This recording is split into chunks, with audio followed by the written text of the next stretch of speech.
বললাম যে দেখেন এই যে ঐক্যমত কথাটা হচ্ছে, এটাই আমাদের পরবর্তী আমাকে বলছে সংস্কার কি, মানে এই যে ধরেন 18 বছর কি 16 বছর নাকি 17 বছর ভোটের সময় এটা কি সংস্কারের একটা গুরুত্বপূর্ণ? আমি বললাম এটা সংস্কারের গুরুত্বপূর্ণ কোনো এলিমেন্ট না। আমি যে সংস্কারটা চাই সেটা আপনিও চান, কিন্তু আসলে আমরা বলতে পারতেছি না, বিএনপির ল্যাঙ্গুয়েজে বলতে পারতেছি না। সেই জন্য বিএনপি মাঝে মাঝে এদিকে সরে যাচ্ছে, ওইদিকে সরে যাচ্ছে, এদিকে যাচ্ছে, ওদিকে যাচ্ছে, মনে করতেছে, সন্দেহ করতেছে। আমি বলছি যে দেখেন আমাদের সংস্কারগুলো কি কি হইতে হবে। আমি খুব সিম্পল, এই 2 দিন আগে আমার এই কানে গেলাম, এখানে বিএনপির ছেলে পেলে, ইয়াং ছেলে পেলে, সব ব্রাইট ছেলে পেলে, অনেক কাজ করে, কানে কাজ করে। তো হঠাৎ করে আমাকে দেখছে রাস্তায় আর কি, তারপরে দেখে এসে দৌড়ে এসে ধরছে বেশ কয়েকজন, মানে 10-12 জন। হ্যাঁ, তো এসে বলতেছে যে দাদা এরকম আমরা বিএনপি করি, আমরা আপনার ইয়ে শুনি, কিন্তু মাঝে মাঝে বিএনপির খুব রাগ হয় আমাদের। আমি বললাম যে আমারও তো হয়, হ্যাঁ, বিএনপি আমাদের রাজপথের এলাই ছিল, আমারও তো রাগ হয়। আমি ওদেরকেই বললাম, ওদের সাথে আলাপ করেই কিন্তু কথা বলতেছি, কথা বলতে বলতে বলতে বলতে ওই জিনিসগুলো চিন্তা করবো। আমি বললাম যে দেখেন আমি যে সংস্কারটা চাই এটা আমি আপনাকে বলি, এটা বিএনপিও মানবে, কিন্তু এটা বিএনপিকে বলা হচ্ছে না এইভাবে। প্রথম জিনিস, ধরেন আমরা 2024 সালের নির্বাচনটাকে আমরা অবৈধ ঘোষণা করব, হ্যাঁ, তাতে কি হবে? তাতে শেখ হাসিনার সরকারটা দখলদার সরকার হিসেবে ঘোষিত হবে, তাই না? তাহলে কি হবে? অবৈধ ঘোষণা করলে শেখ হাসিনার সরকার দখলদার সরকার হলো, তাহলে আমাদের জুলাই বিপ্লবে আমরা যা যা করেছি, হ্যাঁ, সবকিছু বৈধ হয়ে যায়। এবং আমরা একটা দখলদার বাহিনীর সাথে ফাইট করেছি, তাহলে কি আওয়ামী লীগ বলেন, এই বলেন, কথা কামাল বলেন, ওটা সেটা, এই যে বিএনপির ফজলুর রহমান ইত্যাদি ইত্যাদি, যারা তারা যেটা বলতেছে যে পুলিশ হত্যা, অমুক তমুক, নবনীতা বলতেছে না, সবকিছু থেকে আমরা ইমিউন হয়ে যাই। হ্যাঁ, কারণ আমরা দখলদারের সাথে তো ফাইট করব, তাদেরকে মারবো, ওরা আমাদেরকে মারবে। তাহলে শেখ হাসিনার সরকার একটা দখলদার সরকার এবং শেখ হাসিনার বাহিনী একটা দখলদার বাহিনী হিসেবে আমরা এস্টাবলিশ করে ফেলতে পারি। বিএনপি এটাতে আপত্তি করবে? কখনোই করবে না, তাই না? 2 নাম্বার, সংস্কার প্রশ্নে সংবিধানের এইটা সেটা, অমুক তমুক, ধর্মনিরপেক্ষতা, ওটা সেটা, প্রচুর ছোট ছোট ছোট ছোট ছোট জিনিস। আমি বলছি যে আমি জিয়াউর রহমানের সংবিধান চাই। জিয়াউর রহমান যেটা ক্ষমতা এসে এনাক্ট করছিলেন, আমি ওই সংবিধান চাই। মানে দেখেন এটাতে আমার আমার আমার চাওয়াটাও হয়ে যায়, কারণ আমি তো প্রেসিডেন্সিয়াল সিস্টেমের পক্ষের লোক। হ্যাঁ, সো আমি যদি প্রেসিডেন্সিয়াল সিস্টেমটাকে এনাক্ট করতে চাই, আবার ফিরে আনতে চাই, তাহলে জিয়াউর রহমানের সংবিধানটাই ফ্যান্টাস্টিক। ওইখানে আছে, জিয়াউর রহমান নিজেও প্রেসিডেন্ট ছিলেন। এটা কি বিএনপি না মানবে? এটা হবে? হবে না, বিএনপি এটাও মানবে। তাহলে দেখেন আমরা 2টা খুবই বড় সংস্কার করে ফেলতে পারবো এবং এটা মানায় ফেলতে পারবো। আমার এত মিটিং এরও দরকার নাই, একটা 5 মিনিটের কথা এটা সবাই মেনে ফেলবে। এইরকম আমরা যদি, আমি তো 2টা বললাম, আমরা যদি চিন্তা করে আরো 2টা বের করি এরকম এবং প্রেজেন্ট করতে পারি প্রেজেন্টেবল ওয়েতে, তাহলে দেখবেন আমাদের সংস্কার নিয়ে এত মূলামূলি আর থাকবে না, এটা সিম্পল হয়ে যাবে। দাদা ধরেন আপনি যেগুলো বলছেন এগুলো ধরেন কি বলবো, এটা ধরেন একটা দীর্ঘমেয়াদী একটা প্রক্রিয়া বা একটা ঐক্যমত্য বা এরকম একটা বিষয় এবং খুবই গুরুত্বপূর্ণ। কিন্তু আমি যদি বলি যে ধরেন আওয়ামী লীগের কার্যক্রম নিষিদ্ধ করা 9 মাসে তারা কোনো সিদ্ধান্ত নিতে পারলো না। 9 মাস পরেও এই যে 11 বছর আগে গুম হওয়া সুমনের বাসায় ওয়ারেন্ট যায়, যেই মামলাগুলো 3 মাসের মধ্যে সকল মামলা এবং ওয়ারেন্ট বাতিল হয়ে যাওয়ার কথা, 9 মাস ধরে তারা এখন লম্বা লম্বা সরি বলে যে আমাদের ভুল হয়েছে। এখন পরবর্তী ছাত্রদের পদক্ষেপ কি হওয়া উচিত? আমরা কি সেনাবাহিনী সংস্কারের দিকে যাব? আমরা কি বিচার সংস্কারের দিকে যাব? আমরা কি মিডিয়া সংস্কারের দিকে যাব? অর্থাৎ যা দেখছি যে রাজপথ থেকে দাবি উত্থাপিত না হলে বা একটা মুভমেন্ট তৈরি না হলে কারো কর্ণকুহরে কিছুই ঢুকবে না। তো আমি এই প্রসঙ্গে নিয়ে আসছি, ইলিয়াস আপনি কি মনে করেন যে সংস্কারের পরবর্তী পদক্ষেপটা কি হওয়া উচিত? মানে ছাত্রদেরকেই যদি আমরা বলি যে ছাত্র জনতাকেই রোল প্লে করতে হবে, কারণ আনফরচুনেটলি উপদেষ্টা পরিষদে বিপ্লবের সঙ্গে সংস্পর্শহীন বিপ্লব বিবর্জিত মানুষরা বসে আওয়ামী লীগের দালালি করছে। কেউ কেউ নিজেদের আখের গোছাচ্ছে, কেউ কেউ বুঝতেই পারছে না যে তাদেরকে কেন সেখানে বসানো হয়েছে। আপনি কি মনে করেন পরবর্তী সংস্কারের পদক্ষেপটা কি হওয়া উচিত? দাদার সাথে আমার এই গত 5-6 দিন আগে যে কোনো একজনের ছাত্র নেতাদের যে কোনো একজনের আমরা 3-ওয়েতে লাইনে ছিলাম। তো তার কাছে যেটা আমরা শুনলাম যে ছাত্ররা আসিফ নজরুলের ব্যাপারে ডক্টর ইউনূসকে জানিয়েছেন যে ডক্টর ইউনূস যেন আসিফ নজরুলের কোন বক্তব্য ছাত্রদের বক্তব্য মনে না করেন, এটা তাকে নিশ্চিত করে দিয়ে এসেছেন এবং এই ব্যাপারে তাকে সতর্ক করে দিয়ে এসেছেন যে স্যার, আসিফ নজরুলকে আমরা মানি না, তিনি আমাদের বিরুদ্ধে কাজ করছেন, এটা বলে এসেছেন। এখন ধরেন আমি 2024 সালের আগস্টের পরপরই আমি আসিফ নজরুলের ব্যাপারে বলেছিলাম, কারণ আমার কাছে যে তথ্য ছিল, যাদের কাছে যা যা ব্যাপারে কথা হতো, তাদের সাথে যেটা পরিষ্কার হয়েছিলাম যে আসিফ নজরুল এখানে আওয়ামী লীগের একটা রিপ্রেজেন্টেটিভ হিসেবে, ভারতের একটা রিপ্রেজেন্টেটিভ হিসেবে প্রথম আলো তাকে এখানে বসিয়েছে। এখন আমরা ধরেন 5 তারিখের আগে কিন্তু সবাই দিশেহারা, কে কি করবে, কি হবে, হাসিনা যে যাবে কি যাবে না, কারোর কোনো প্রস্তুতি ছিল না, থাকার কথাও না। ভারত কিন্তু ঠিকই এই ওয়াকার থেকে শুরু করে সেনাবাহিনীর কয়েকজনকে নিয়ে, আসিফ নজরুলদেরকে নিয়ে দফায় দফায় বৈঠক, কি হবে, কিভাবে কি করা হবে, প্রথম আলো এদেরকে বসানো হয়েছে যে কিভাবে সরকার চলে গেলে কারা কোথায় আসবে। তারা কিন্তু সেভাবে তাদের প্ল্যান ওয়েতেই কিন্তু সেটা করেছেন। এবং তখন যদি আসিফ নজরুলকে নিয়ে যখন আমি কথা বললাম এবং ক্যান্টনমেন্টের ভেতরে এই কনস্পাইরেসি গুলো যখন তুলে ধরলাম, সেটা যদি ছাত্ররা যদি আমার সাথে একই সুরে কথা বলতো, তাহলে কিন্তু আজকের এই পরিস্থিতি তৈরি হতো না। কিন্তু সেই ছাত্ররা কিন্তু বলল, অথচ একজন উপদেষ্টা ছিলেন আসিফ মাহমুদ, তিনি কিন্তু আসিফ নজরুলের পক্ষ নিয়েছিলেন তখন, অথচ তারপরে কিন্তু তারাই কিন্তু সে এবং সাজিস তারাই কিন্তু পরস্পর বিরোধী বক্তব্য দিলেন। হাসনা তো আরেক ধরনের বক্তব্য দিলেন, আরেক ছাত্র নেতা আরেক ধরনের বক্তব্য নিলেন যে আসলে 5 তারিখ কি হয়েছিল, 4 তারিখে কি ঘটেছিল, কিভাবে তারা ক্যান্টনমেন্টে গেলেন, আসিফ নজরুল কিভাবে প্রধান উপদেষ্টা থেকে আইন উপদেষ্টা হলেন, এগুলো নিয়ে তারা পরবর্তীতে অনেক ধরনের আলাপ করেছে। তো যদি সেটা হয়ে থাকে তাহলে আগে কেন করেন নাই, এখন কেন করতে হলো? এখন করাতে যে সমস্যাগুলো হয়েছে, আপনি দেখেন আসিফ নজরুলের যে বক্তব্যটা আপনি একটু আগে চালালেন, দেখেন একজন আওয়ামী লীগ নেতা কিংবা ফখরুলের সাথে এই বক্তব্যের কোনো পার্থক্য আছে? একই রকম। এখন ফখরুল, আওয়ামী লীগের লোকজন এই ভাষায় কথা বলে কেন?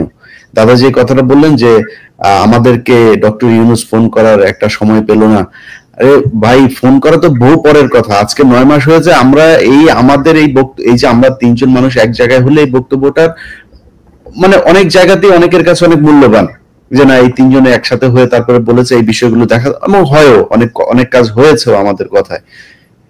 এখন পর্যন্ত কেউ আনুষ্ঠানিকভাবে সরকারের কোন অংশ থেকে বলা হয় নাই যে ইলিয়াস, তোমার নামে যে এতগুলো মামলাগুলোর কাগজগুলো দাও। পিনাকি ভট্টাচার্য, আপনার নামে কি কি মামলা আছে, আমাদের কনক স্যার আপনার নামে কি সমস্যা আছে আমাদেরকে একটু দেন বলেছে। আমি জানি না আপনাদের বলেছে কিনা এর মধ্যে, আমাকে এখন পর্যন্ত আমার মামলাটা তো কোর্টে যে রিজলভ হয়েছে তাও আমি করিনি। ওই যে আশিক ছেলেটা ছিল বিএনপির ছাত্র দলের, সেটা তো আপনার ব্যক্তিগত উদ্যোগ বা অন্য কেউ, আমি কিছুই করিনি। আশিক যেহেতু নিজে এটা মুভ করছে, আমি সাথে সাথে খালাস হয়ে গেছি। আপনার সামনে ওই দিন আমার কাছে কাগজ চেয়েছে একজন, আপনি দেখেছেন আমি কি উত্তর দিয়েছি। আমি বলছি কেন আপনাকে দিব, কেন আমার মামলার কাগজ আপনাকে দিতে হবে? এই রাষ্ট্র করতে হবে, এই রাষ্ট্রকে এটার পদক্ষেপ নিতে হবে। যদি মনে করেন না যাবো না দেশে, সমস্যা কি? তারা যদি মনে করে ইলিয়াস দেশে আসলে তারা আটক করবো, এই জন্য মামলা জিয়ে রাখেন। এই দেশের জনগণ বিচার করবে একদিন। আসিফ নজরুলের কথাবার্তা, ইলিয়াস দেশে গেলে আটক করতে পারবে না, ওইটা তাদের উদ্দেশ্য আমার বলেন, উদ্দেশ্যটা কি আমারে বলেন, তাদের উদ্দেশ্য কি? সে পারবে না সেটা অন্য জিনিস। এই যে কালকে হামিদ যে 2 দিন আগে, আমি মনে করি কি ইলিয়াস, যে আমাদের মামলার চাইতে যাদের আসলে কিছু, এই যে হেফাজতের কত লোকের যে মামলা এরকম আছে, আমাকে যে কতজন রিচ করে এর মধ্যে, হ্যাঁ করতে পারি না সবার জন্য, ওদেরটা করুক আগে। এটা আমি মনে করি যে এই সমস্ত অসহায় মানুষদের আরেকটা বিষয় আছে কিন্তু, আপনি তো, আমরা তো হেফাজত বলছি বা বলছি, তাহলে বিএনপি সাধারণ কর্মীরা কি পরিমাণ সাফার, ভিতরে কতজন আছে এখন? বড় বড় নেতারা সব মানে হয়ে বের হয়ে চলে আসছে। বাকিদের অবস্থা কি? বাকিদেরটা কে দেখছে?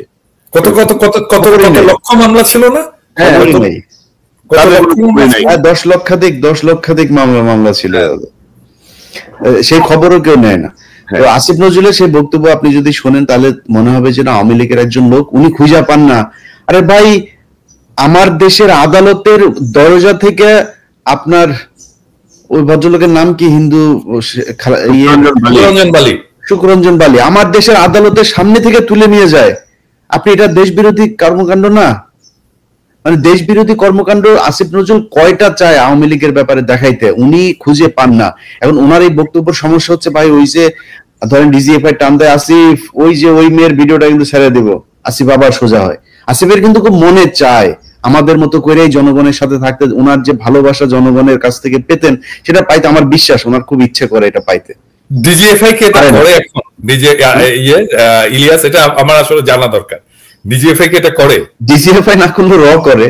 ডিজিএফআই তে যদি ডিজিএফআই থেকে তো এখন একটা রিফাইন্ড ডিজিএফআই হয়েছে, এখানে অনেকে এখন ভালো ডিজিএফআই অস্বীকার করে, ডিজিএফআই কিন্তু অস্বীকার করে যে আমরা এই কাজগুলো করি না দাদা, খুব খুব বিনয়ের সাথে বলে দাদা আমরা কিন্তু কাজগুলো একেবারেই করি না। দাদা লেজ আছে না, লেজ মাথা নাড়ে।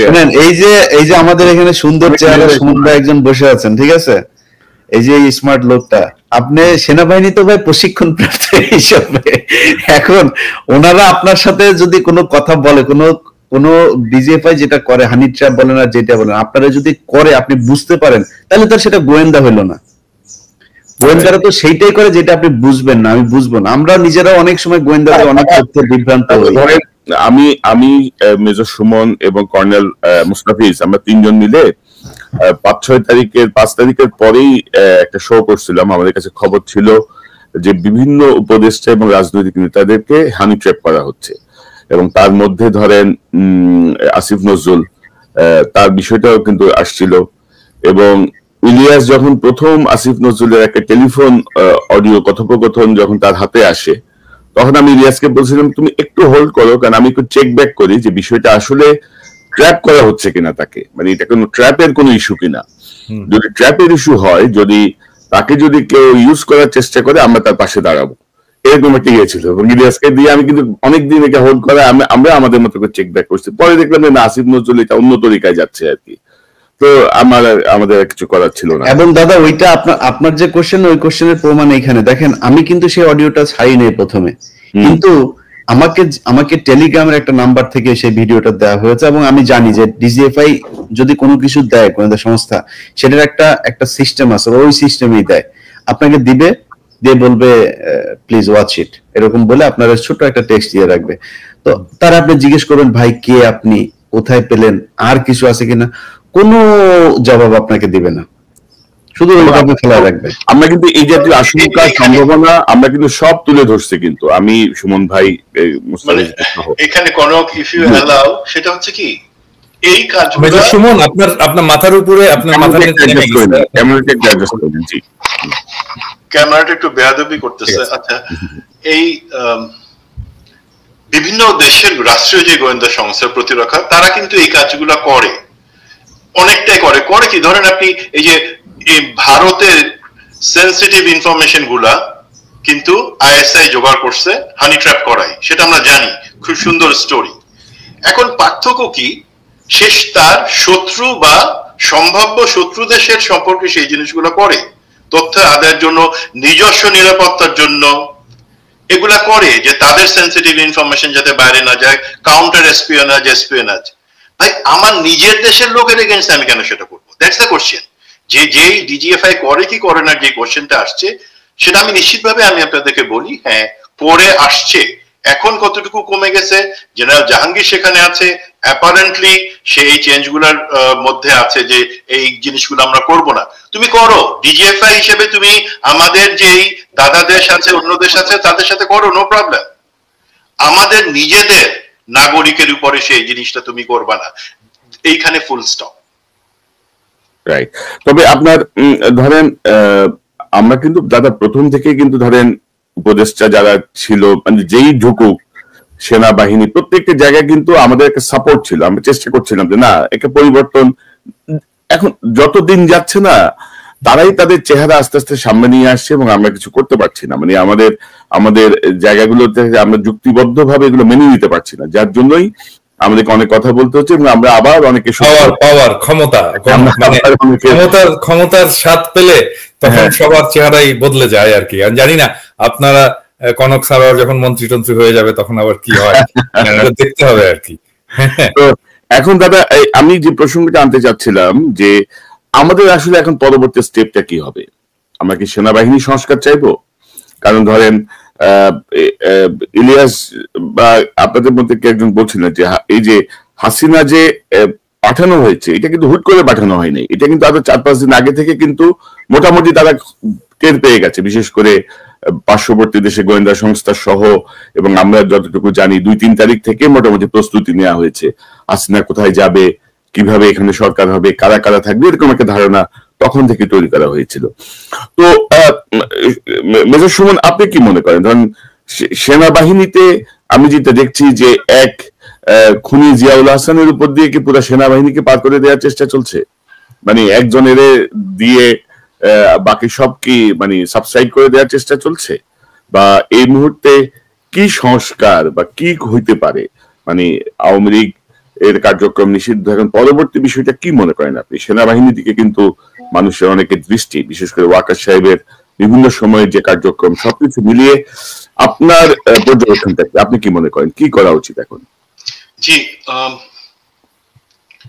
প্রথম যে জিনিসটা হচ্ছে, আমি বাকি, কারণ সেনাবাহিনীর শুধুমাত্র সেনাবাহিনীর সংস্কার করে তো কিছু হবে না, তার সাথে আমরা যেটা প্রশাসন, বিচার ব্যবস্থা, আমাদের বিদ্যমান আইনের সংস্কার, যেটা মানে আইন তো আছেই, সেটাকে কিভাবে জুডিশিয়াসলি প্রয়োগ করা যায় সেই জিনিসগুলো সংস্কারের, সেটা নিশ্চয়ই আপনারা বলবেন বা সেটা ধরে নেই সেগুলা হবে। তাহলে সেনাবাহিনীর দিক থেকে সংস্কারের আগে যে জিনিসটা আসলে দরকার, সেটা হচ্ছে আমরা কি এই 5ই আগস্টের পরে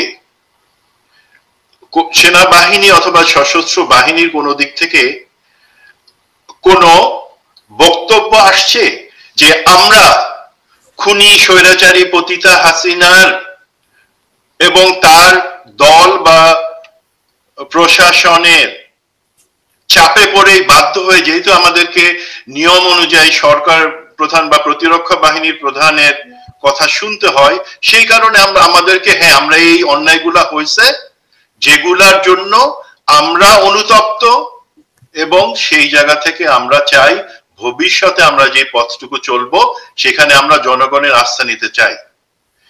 তারা সংস্কার কতটুকু করবে তার আগে তারা কি এই তাদের মাইন্ডসেটটা যে স্বীকার করে নেওয়া যে অন্যায় হয়েছে, খারাপ কিছু হয়েছে, যেটা একটা জাতীয় সেনাবাহিনী, সেটা তো শুধু আমি সেনাবাহিনীর সদস্যতা না, আমাদের সবার সেনাবাহিনী, সেই সেনাবাহিনী কি সেই জিনিসটা স্বীকার করেছে, সেটা ইম্পর্টেন্ট। যখন সে এই জায়গাটাতে স্বীকার করবে যে আমরা এই অন্যায় করেছি, এই অন্যায়গুলা আমি করি নাই, বাট আমাদের বাহিনী তার দায়িত্ব এড়াইতে পারে না, তখন কিন্তু সে সংস্কারগুলো আইডেন্টিফাই করতে পারবে ব্যত্যয়গুলো কোথায় কোথায় হয়েছে, আমাদের কি করবার কথা, তার বাদে আমরা তার বাইরে কি কি জিনিসগুলো করেছি, কেন করেছি, সেটাকে অ্যাভয়েড করার কোনো উপায় আছে কিনা, সেগুলা সে করতে পারবে। প্রথম কথা, রাওয়া, যেটা রিটায়ার্ড আর্ম ফোর্সেস অফিসারদের একটা অ্যাসোসিয়েশন, সেখানে কিন্তু একটা আলোচনা হয়েছে, যেখানে মাহমুদ ভাই জয়েন করছিলেন সপ্তাহ 3 আগে। সেখানে যে পেপারটা হচ্ছে, সেখানে কিন্তু এই জিনিসটা আসছে হালকা ভাবে, বাট আমি যে জিনিসটা বলতে চাই এবং সেখানকার অফিসারদের গ্রুপের কথাবার্তা গুলা শুনে আমার মনে হয় যে সংস্কারের ব্যাপারে যে সেনাবাহিনীতে সংস্কারটা হওয়া উচিত, আমাদের সার্ভিং রিটায়ার্ড সমস্ত অফিসাররা কিন্তু সেটা বুঝেন। এখন তারা মনে করছেন রাজনৈতিক প্রভাব মুক্ত একটা সশস্ত্র বাহিনী তারা চান বা বলছেন, বাট আমার কথা হলো আমাদেরকে কিন্তু flip side of the coin সেখানেও তাকাতে হবে। আমরা গত 30 বা 40 বছরে কি দেখছি, শুধু রাজনৈতিক প্রভাবমুক্ত সেনাবাহিনীর কথা বললে হবে না, সেনাবাহিনীর প্রভাবমুক্ত রাজনৈতিক পরিবেশ, সেটাও কিন্তু আমাদের আলোচনা করতে হবে। তো আমার মনে হয়, কারণ আমরা দেখছি তো সেনাবাহিনী কিভাবে ইন্টারফেয়ার করে বা করেছে। সেনাবাহিনী ইন্টারফেয়ার করতে পারে যখন জাতীয় দুর্যোগ বা সেই ধরনের জায়গাগুলোতে আমরা আসবো, জনগণ চাবে। জনগণ কোথায় কবে চাইছিল, যে কারণে সেনাবাহিনীকে ইন্টারভেন করতে হয়েছে, যারা জাস্টিফাই করতে পারবে সেই জিনিসগুলো পারবে না।